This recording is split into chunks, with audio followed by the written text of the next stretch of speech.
nice thing, where you have more of a square around, even a one beam aspect ratio, we call it the other one, so it's even around.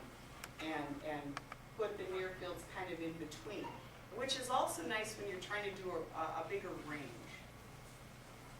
of area towards a focus area. Okay. This particular chart used to be much more important to me than it is now. This is a table of piezoelectric properties. So at one time, when I was going through and I was asking you what we needed to find out what kind of bandwidth you required, how much power you needed, how far away, whatever, I would correlate that to chip material, okay? So for example, this PZT5A, this as a ceramic, is what would have been considered a very typical, standard material to use in a probe. You get 2 cycles, 2.5, a nice 50%, very strong. You'll see here, this number, it's hard to read, it says 374. That's what I call its transmit coefficient. Okay, it's very strong, it transmits strong. And so when you had a good, strong transducer that was a couple of cycles that did a lot of just bulk good work, it was probably a PZT5A. Whereas if you had a transducer that you like to use with a very high bandwidth, you know, maybe a cycle to a cycle and a half, had almost no power, but that's not what you were using it for. You were using it for something closer, for high resolution items. What used to be very standard was the lead-met niobate. If you look here, the transmit coefficient's only 85. So it has a quarter of the power of the PZT5A. But if you go down here to what we call planar coupling, and that's hard to read, but that's about a 0.8 and that's about a 0.07, that planar coupling is what caused the lead-met to have less energy, but also to have a higher bandwidth. And every time that you ping a piezoelectric piece, no matter what it's made out of, you know that it vibrates through the thickness to give you the frequency.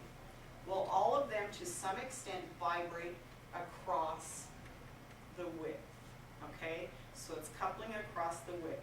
That planar coupling number helps tell us how much it lets itself do that, okay? So a high number like the PZT5A, it's pretty free, okay? The lead-met niobate with that 0.07 is not as free.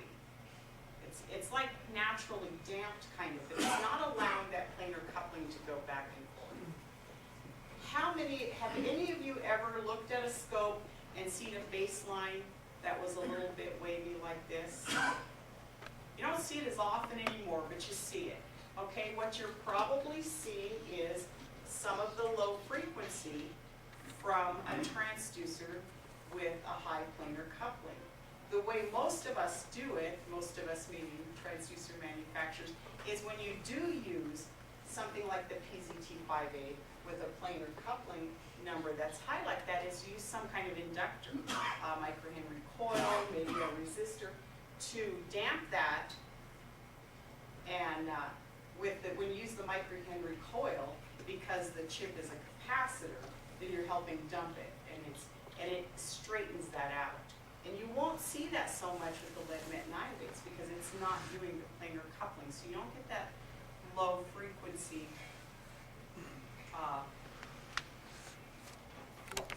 going through the bottom of that. So those were two very standard ceramics. If you had a good, strong, couple, 3-cycle probe, it was probably the PZT. If you had a very more weak, very highly damped probe, then it was probably the lead-met. So there's maximum Curie temperatures. The Curie temperature is the temperature a chip is pulled at to give it its positive and negative side.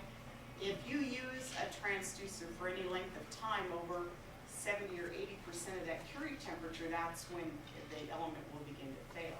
So that's the Curie temperature. Now they're pretty high, 355 degrees centigrade type numbers. One of the reasons I have this last one circled, the lithium niobate, is the lithium niobate's Curie temperature is 1200 C.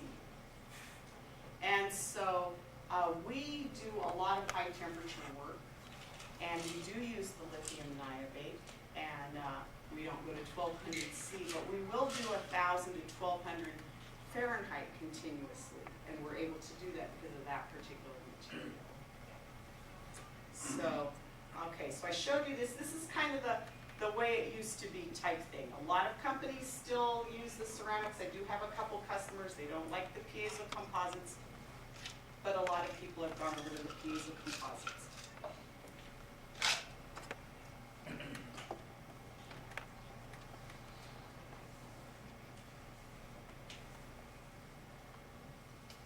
Okay. All right. Now, we talked about the PZT. And it has that very strong transmit coefficient, all right? So composites are typically built with the PZT. That's why they've got that punch, okay? Because typically that's the lead zirconate titanate, that's what that's for, but the PZT, okay? So, and they're epoxy filled. So what's happening is you've got the punch, because you've got that with that high transmit coefficient, but you've broken up some of the planar coupling.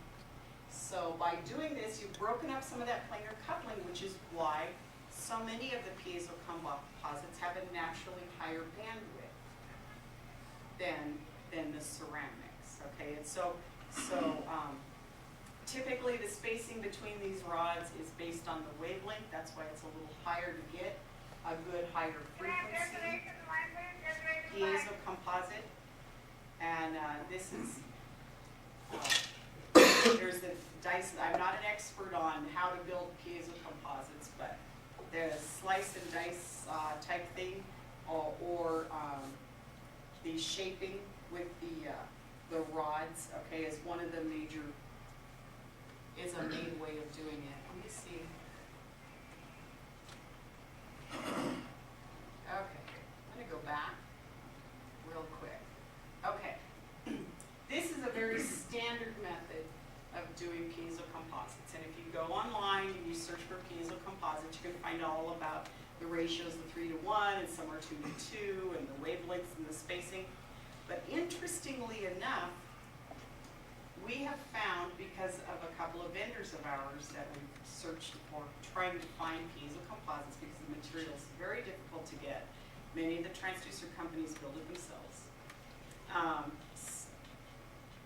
Is the ratio is more important than the spacing for most NDT uses, not all.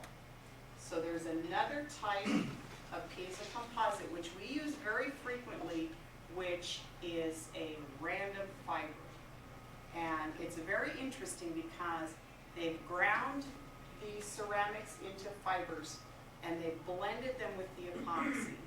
So they're just blended in like a slurry, and they're injection molded to the thickness for the frequency and then pulled.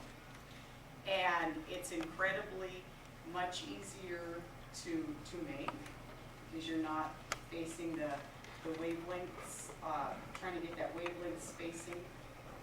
It's injection molded. There are some minor difficulties with it. We have to pay very close attention. We buy them in 1 and 1.5 inch type squares. It is random fiber. It's so we check all of them when they come in, because occasionally there's a space with not much fiber in it. So we have to not use that section without the ceramic in it.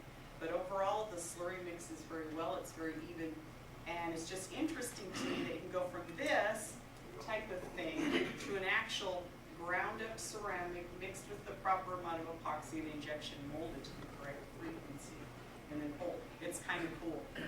The only customer at this moment that we have that does use composites that cannot use random fiber composites is a company that builds an acoustic camera. And they have to have a very even sound field off the face.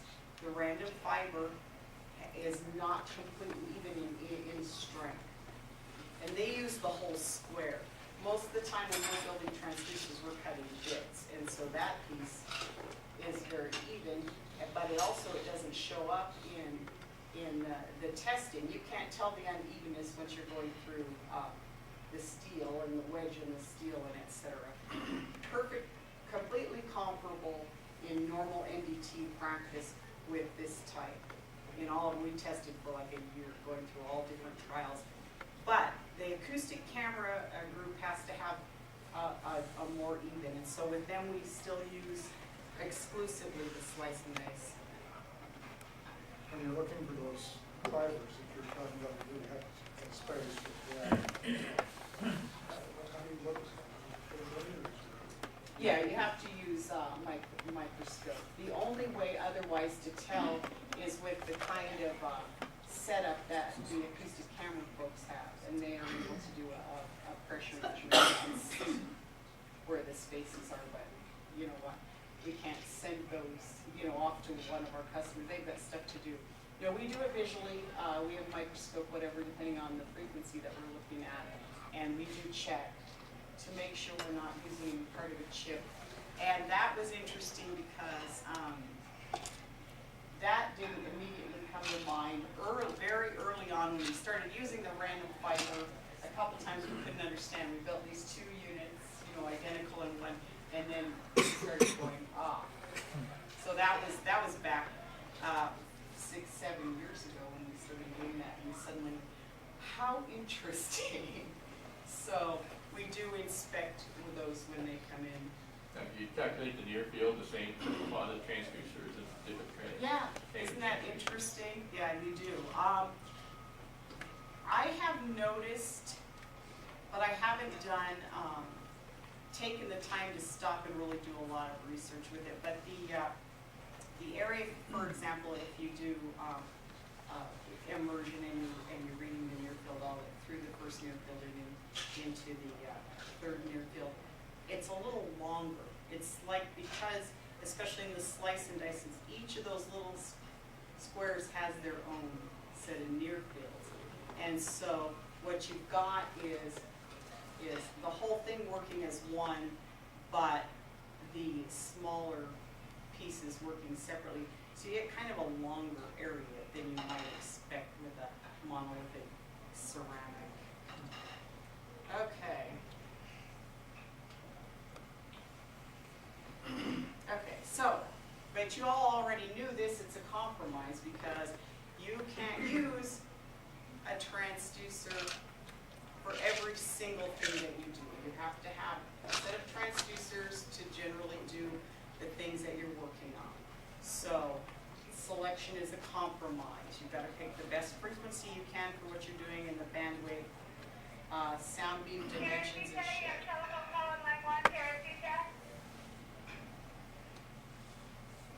Okay. I'm just going to go through some things really quick here. When we build a transducer specific to an application, we want to know if you're doing an OD and ID and what the radius is. And there's a couple of reasons for this. In particular, with a dual focus type transducer, you have to build the transducer. You want to build the transducer to be an angle at a depth. So, say you're doing a focused transducer. It's for an inch. You want 45 degrees at that inch. But you're going to sit on the inside of this pipe. Well, once you radius it, in this particular one, it happens to be 3 inches. When you do the calculation, you find out that to get 45 degrees when you're inside that pipe, at that place, you need to build an incident angle 456 or a higher angle, depending on the radius, okay? So that's something that you want to keep in mind. And then the opposite holds true on the outside. So if I am building you a transducer specifically to sit inside a pipe for a specific focus for a specific radius, then we want to know all that because we are going to design that so the incident angle gives you the angle that you're looking for where you're looking. If you put that on a flat, it's going to be in a different place, okay? So what you'll see on circumferentially radius transducers, at least from us, is we'll call it a 45 LE or SE. It's effectively a 45 at the focus that's listed, okay?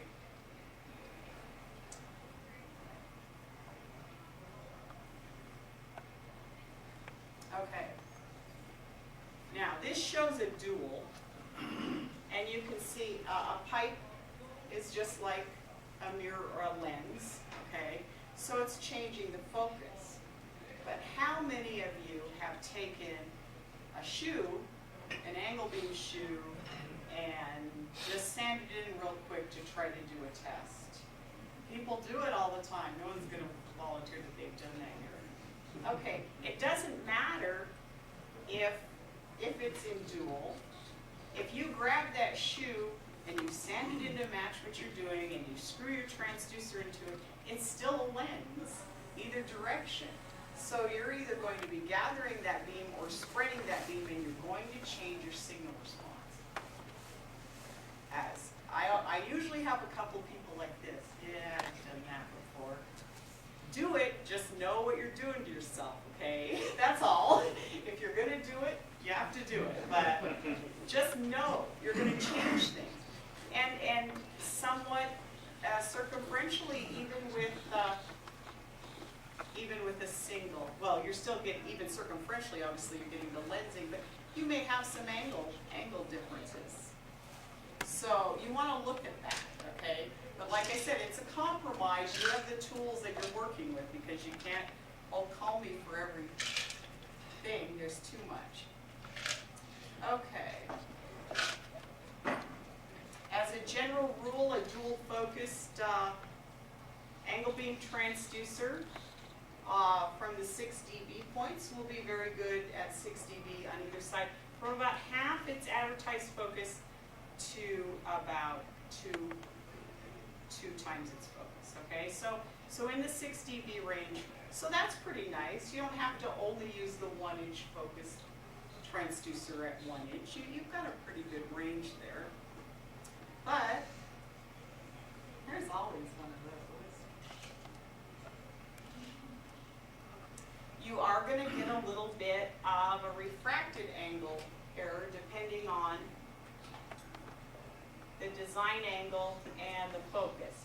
So in this example, at a 1-inch focus is 70 degrees, about 70. But as you change focus, you're going to get a little bit of design. You're going to get a little bit of angle change. There's some angle error in that outside the focus. That's something that you just need to know.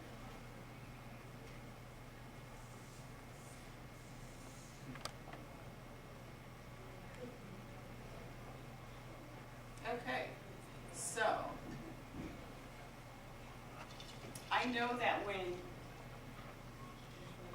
you're working, you need to know certain things about your transducer. It includes some of these things, maybe not all of them, maybe a couple more things, but you need to know that when you pick it up, what frequency you've got, and different things about the transducer. And so this is what you'll get from me. Well, probably not that one, but all of our transducers come with all of that information.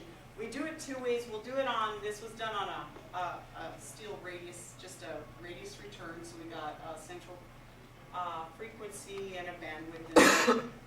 But a lot of my customers like me to give them one of these on their cow block, which is nice because both of us then know what it looked like when it left the shop. So I will either grab one of my cow blocks that's absolutely the closest to what you're looking at, or I will request that your cow block come in. Now, I get a lot of cow blocks on loan anyway because if I'm designing something, I'm typically designing it to do a thing, and there's a cow block designed for it, so I've got that. So, so you may get a cert with the central frequency and the bandwidth and everything else on some basic radius block or specific to exactly what you're doing. Obviously, if I've got, for example, one company, I build duals for Monel, and, you know, we try to use some Monel to do their cert and whatever. Because of course that's a different velocity than the stainless, so we build specifically Monel probes to test Monel. But we have every single one of these records for every single probe that we've built since 1988. We have a few of the hand ones done from the company that we took over that are prior to that. The thing is then, you can call me and you could say, you know, I need a 22 VE and I want it equivalent to this 00001, which just means that's a dual 45-degree L wave made in the year 2000, and it was the first one that year. Because the first numbers tell me what angle it is, and the second numbers tell me the year and the serial number. And then I can go back, I have this. I can pull your file, I can pull this record. I may recommend some changes if we've changed materials or if we've done anything different, and we'll talk about that. But I can build you basically identical probe to this with plus or minus 3 dB, get the 10% on the bandwidth, the 10% on the frequency. We've got the set of specs that are very standard to most of the transducer companies, but you'll get basically the same thing. Now, if you do call and ask me for something from 89 or 90, it usually takes me a couple days. I have managed to pull all of those certs off of the tape drives they were saved on and gotten them onto something I can read now, but it usually takes me 2 minutes because we have archived the first half of our stuff. But yeah, you can find that. And I usually sound so positive to you. Can I have this cert? Sometimes I get asked for old certs because they get lost in translation from whatever. They go, oh sure, and then they tell me the year and they go, okay, well I hope you have a little while. It's going to take me some time to pull it out of your archive. But yeah, we have all that. We can match it. We can replace them if we lose them. Anyway, so that's really it. That's all I have. So. How did you get involved in the transducer manufacturing business? Well, that's interesting. I was in ultrasound in the late 70s medically. And I was both working with an obstetrician in a regular doctor's office, and we were also beta testing an acoustical holography machine for, I was both working with an obstetrician in a regular doctor's office, and we were also beta testing an acoustical holography machine for breast cancer research at a local hospital. And that was all very fun and exciting because that was all new. But as I was working for a long time with obstetricians, now we're talking the late 70s here. It's not like nowadays, we were talking about this earlier, where everybody, the minute they get pregnant, runs off and gets an ultrasound done. That didn't happen. The only reason you went in for an ultrasound 30 years ago was if the doctor thought there was something wrong. And so basically what I saw day in, day out is very sick or no longer alive babies. And so that's all I saw.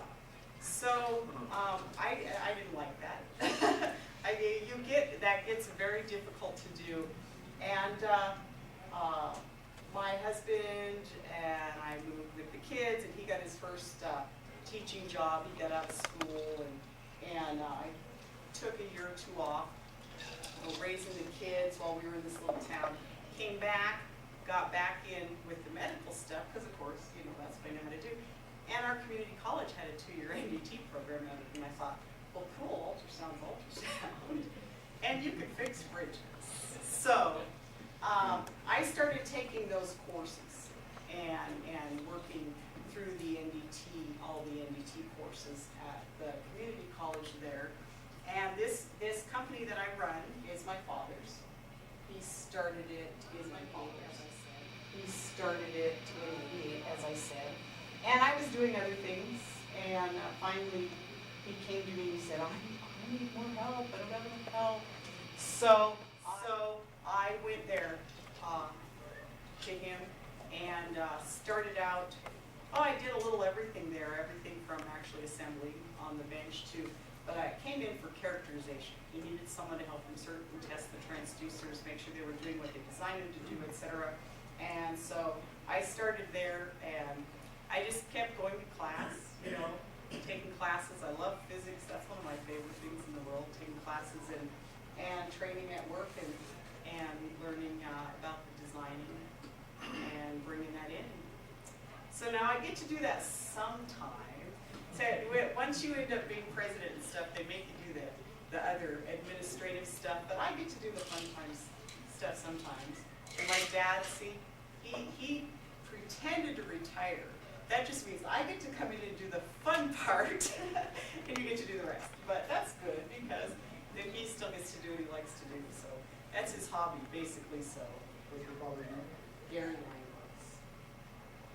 So he's been, I don't know, he's been doing stuff in the industry pretty much all his life, but mostly out of the area. He's done a little of everything in the universe. But anyway, so I run the place for him. Let him do the fun stuff, because that's what he likes to do. So that's what I do.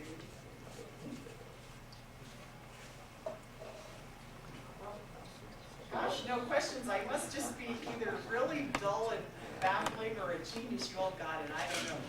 I've never heard of a dry pump. How does it work inside? You said there was oil inside the transducer. Yes, And then, is there no coupling at all outside? that's no liquid coupling. So, So is it you know like what powder you're or- fishing? No, it's like a fishing worm. Well, we use two dry couplings. One's a natural rubber. We use the natural rubber on surfaces that are very rough or at speeds that are very quick. And so we use the natural rubber. No filler, nothing. What kind of sound do you get off of that? The sound goes through it just fine. No. Is there any kind of noise from the coupling itself? Oh, no. Well, yes and no. There's no. Well, yeah. What? You do get a reflection, which is, I kind of mentioned, I didn't go into it very deeply. When we do thickness probes on the rolling probes, we use the pitch catch. Because of the number of interfaces, we don't use the pulse echo. And absolutely, that tire is one of the interfaces. So we've got the transducer up in the axle, we've got the couplant layer, so that's an interface. We've got the wheel, that's an interface, and we've got the tire, that's an interface.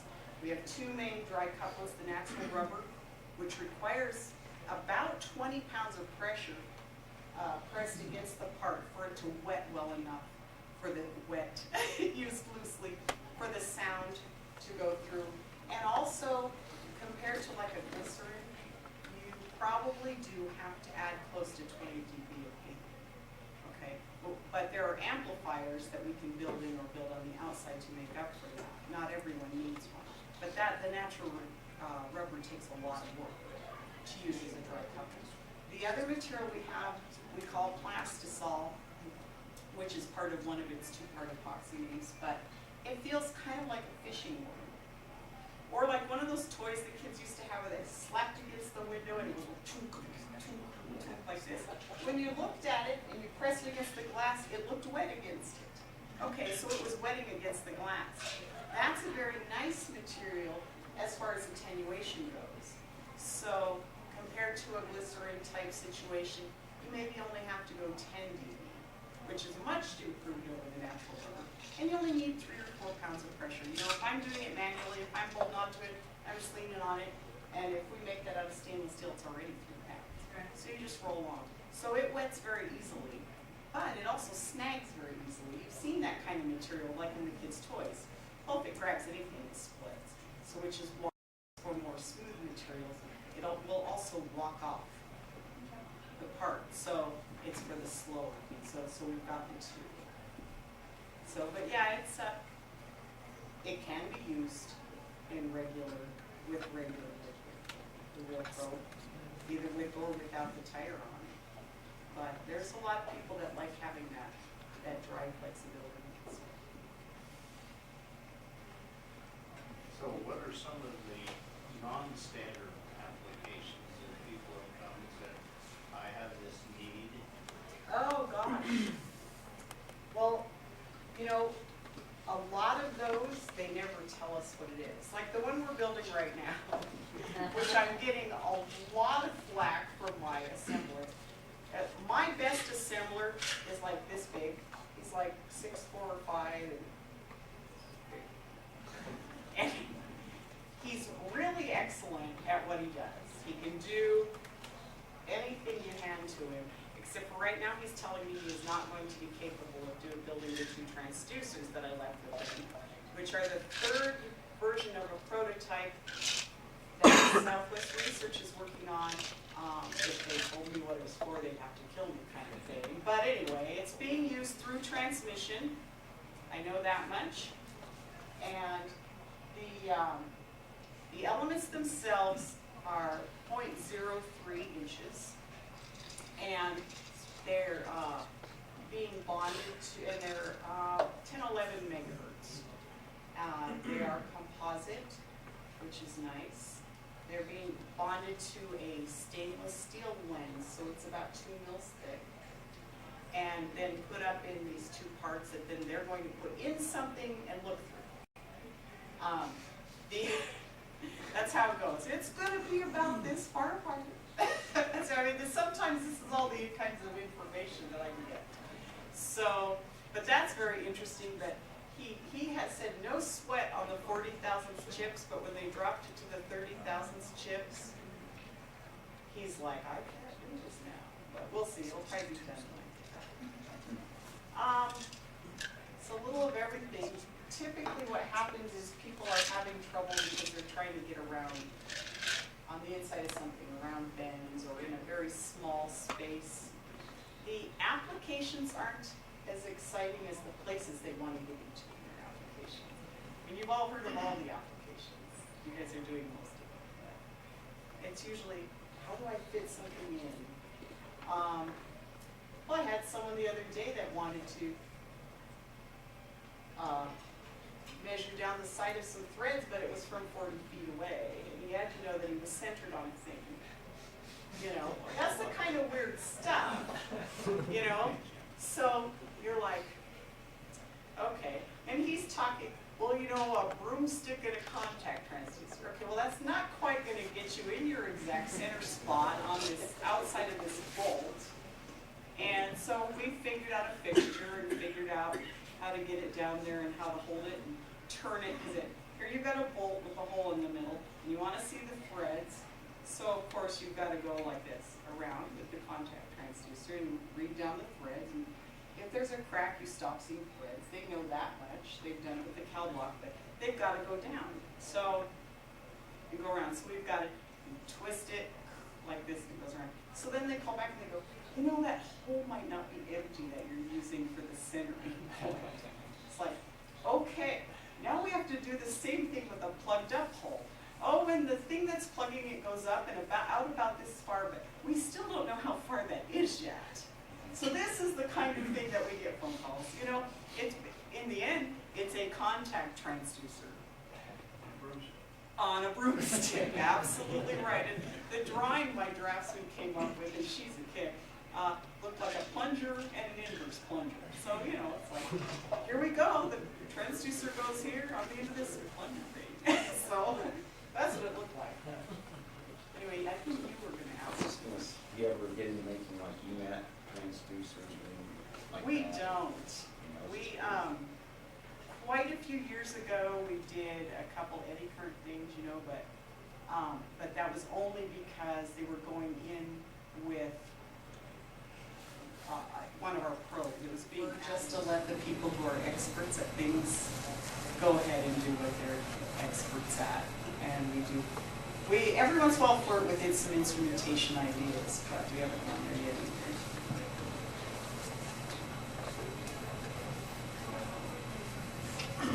Okay. Cool.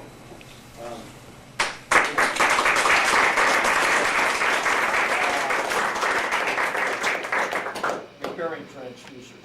You get a transducer that work along somehow it's in the ground or something like that. What can you send those to get fixed? Oh, you can send them to me. I don't care who they are. Okay, what do you do to fix them? We open them up and figure out why they stopped working and then we repair it. It just depends on the problem. A lot of transducers that have the microdot connectors run into trouble because they'll get loose or red and things break. Yeah. Sometimes all we have to do, well, it depends on how it's lit. Sometimes all we have to do is get that top up and reconnect and get a new connector in there and repot. Other times, it's very possible if there's a disconnect, it could be all the way down at the chip. And then it's a rebuild, but we can set it in there. Okay. We would never know what needed done until we saw it. Okay. Would it come back in new housing?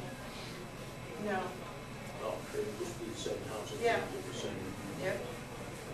We would just rebuild the units. Okay. Unless you needed something else, then we could work that out too. What's the cost between a new transducer and a rebuild? Pretty close to the same, depending on how bad it is. See, the problem is if you have a contact or wedge mount transducer, depending on who you buy it from and what bulk, it's 300 to 500 dollars, right? Yeah. So if you send me one that doesn't work, then I gotta stop and test. Yeah, okay, it doesn't work. And I have to have a guy carefully take it apart and look at it and see if he can put it back together and carefully put it back together. At shop hours, if that takes him 4 hours, we're already at half the price of a transducer. So yeah, it's really rebuilding a transducer or repairing a transducer could be no less money than replacing a transducer. It simply depends on the transducer. Okay. But yeah. Oh, absolutely. I would certainly, probably I would have G open it and he would go, oh yeah, I can be done in half an hour, and I'd just say, go do it, and I'd send it back to you, whatever. Or else he'd go, I'm gonna have to completely rebuild this. You would get a phone call, we'd have a discussion. First I'd sit him down and go, what do you really mean by that? Because every once in a while they tell me that just because they want to be slow that day. But what do you really mean by that? What do we really need? And then, you and I would have a discussion about that. So, yeah, very pleased to do something like that. We also will reinsert your transducers. If you've had them a long time or you never got one of those pages that we were talking about, I'll do those for you as well. Doesn't matter, whoever they are. Of course, I'll have it on record forever. Just like all the rest. That's right. Usually, it never takes me more than 2 days so far. Well, on behalf of the Greater Salt Lake chapter of ASNT, we thank you very much Oh, my for your pleasure. presentation. Oh, that's Very nice. Thank you. interesting.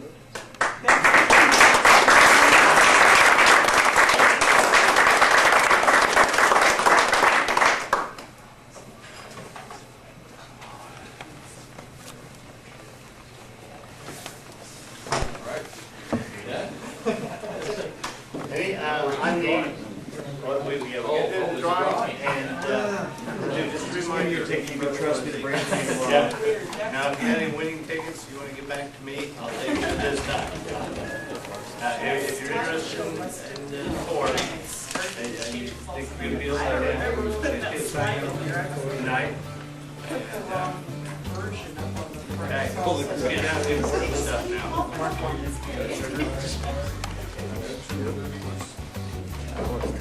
All right. First, let's go for the laser cut.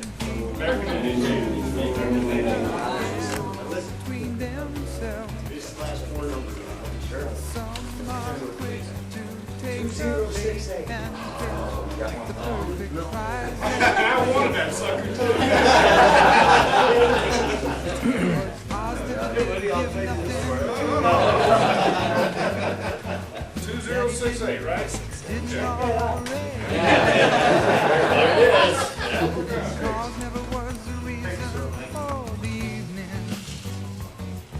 The tropic of Sir Galahad. 053. All right.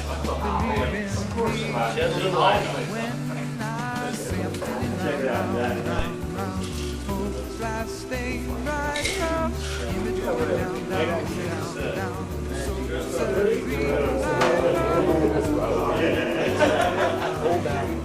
And hopefully you're large.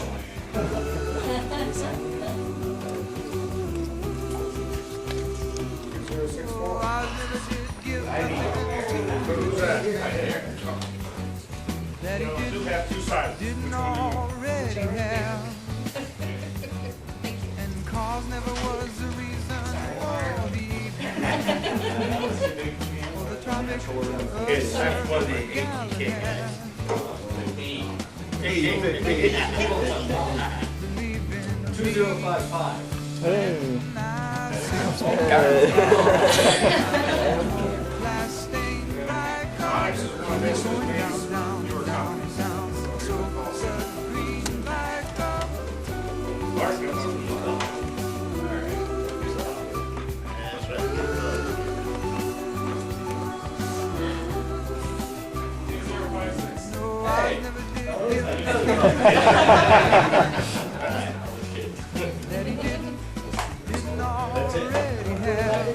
Yeah, the camera. Yeah, the camera will be given away at the summer party. And then we'll order things. You know, I think not.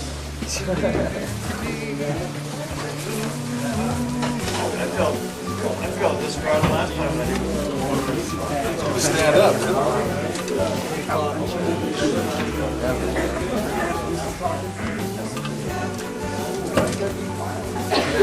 Make sure you put that black back. I probably wouldn't grab anything. I don't know where anything is. It's in the back.